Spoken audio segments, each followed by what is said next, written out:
जी तो अस्सलाम वालेकुम दोस्तों, आज हमारे पास नोकिया का एक फ़ोन आया। नोकिया 1235 यानी कि नोकिया 150 बन रहा है।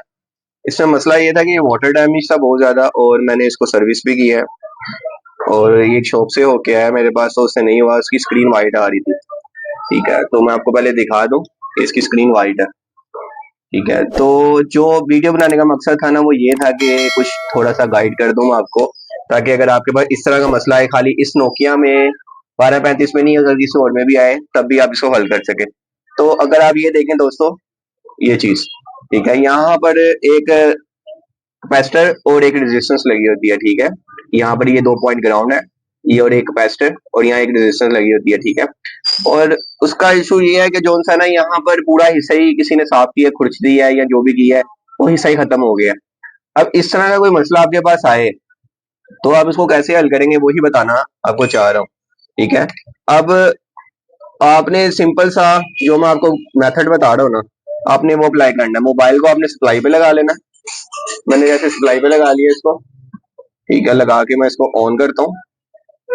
ये देखिए मैं इसको ऑन कर रहा हूँ, तो व्हाइट स्क्रीन पे ऑन हो गया। मैं यहाँ पर दिखा देता हूँ। ठीक है, जब ये आपका ऑन हो जाएगा आपने मल्टीमीटर लेना है और इसको 20 पे सेट कर देना, 20 वोल्ट पे। ठीक है, यहाँ पर 20 वोल्ट पे सेट कर देना आपने। थोड़ा सा आपको मीटर भी वाज़ेह नजर आ जाए। ठीक है, और इसको थोड़ा सा इस तरफ कर देता हूँ।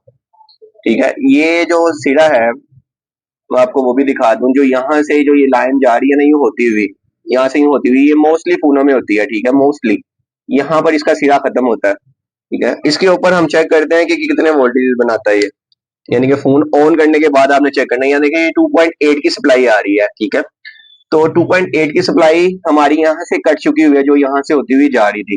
ठीक है ना, यहाँ से अगर आप ये देखें ना, यूं बैंड हो रहा है।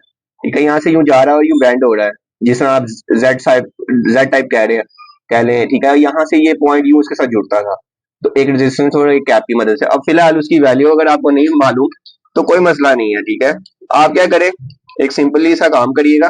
पर जब भी ये काम करेंगे आपने डायरेक्ट बैटरी लगा के फोन ऑन नहीं करना, आपने सप्लाई से ऑन करना मोबाइल, ताकि अगर किसी किस्म की शॉर्टेज भी हो तो फोन में ना आए, फोन आपका ऑन ही रहे।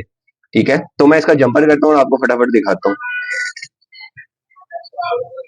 सो दोस्तों आप देख सकते हैं कि मैंने इसको जंपर कर दिया। मैं आपको दिखा दूं थोड़ा सा नीचे करके। ठीक है, ये यहाँ से देखें, मैंने यहाँ से एक जंपर उठाया। ठीक है, और यहाँ पर कर दिया। ठीक है, इन दोनों का जो बीच में से कनेक्शन कट गया था वो मैंने उस कनेक्शन को बहाल कर दिया।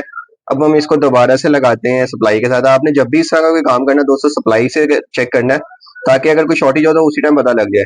बैटरी पे डिटेक्ट बाद में होती है और उतनी देर में फोन पूरा हो जाता है। तो फोन को ऑन करते हैं और देखते हैं हमारा डिस्प्ले आया कि नहीं आया। छोटा सा मसला था, समझाने का सिर्फ मेरा काम था, ताकि आपके पास इस तरह कोई भी मसला है और हल हो जाए। देखिए 100% ओके हो गया। नोकिया का कोई भी मॉडल है इस तरह से कोई ट्रैक कटा हो तो आप इससे अप्लाई कर सकते हैं। 2.8 की लाइन चेक करनी है और उसको दूसरी लाइन के साथ जोड़ देना है। उम्मीद है वीडियो अच्छी लगी। वीडियो अच्छी लगी वीडियो को लाइक और चैनल को सब्सक्राइब कर दिएगा। जज़ाकल्लाह।